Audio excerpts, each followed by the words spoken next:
आगे बढ़ें और आपको खबर दें मनकेरा से, जहां पर कब्जा ग्रुप के खिलाफ बड़ी कार्रवाई देखने में आई है। तारीख में पहली मर्तबा कब्जा ग्रुप के खिलाफ कार्रवाई की गई है। डिप्टी कमिश्नर अली अकबर भंडर के अहकामात पर मनकेरा में सरकारी अराजी पर नाजायज काबजीन मुकद्दर रजा ममड़ और दीगर के खिलाफ असिस्टेंट कमिश्नर मनकेरा सलीम आसी ने गैर कानूनी काबजीन के खिलाफ बड़ी कार्रवाई करते हुए रक ढिंगाना में 2400 कैनाल सरकारी अराजी वागुजार करवा ली है।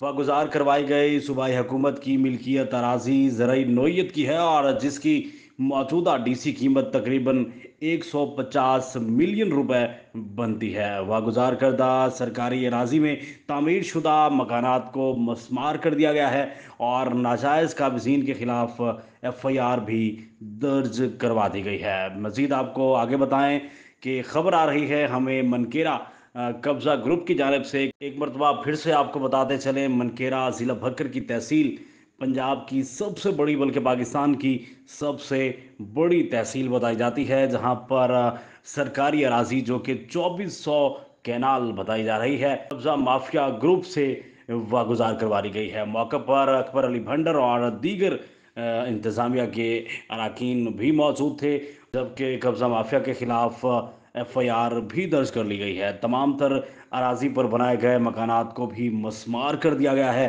और नाजायज़ काबजीन के खिलाफ FIR भी दर्ज कर ली गई है।